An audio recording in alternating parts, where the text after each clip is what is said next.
meron tayong stock withdrawal dito sa system natin kung saan dito natin ginagawa kung paano i-reduce yung item na hindi siya galing dun sa sales.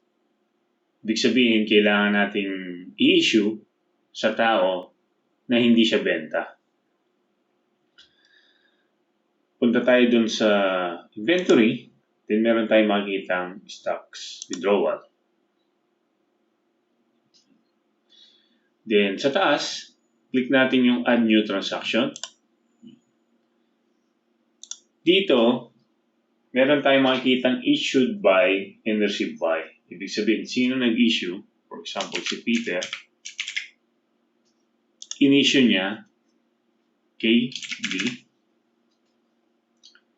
Then meron tayong notes. Kung gusto natin lagyan, then barcode again. Meron tayong barcode.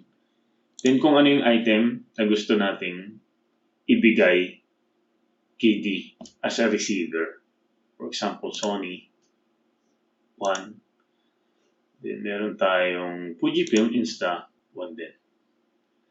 Then after na ma-select natin yung item na ibibigay natin dun sa receiver, click lang natin yung save icon.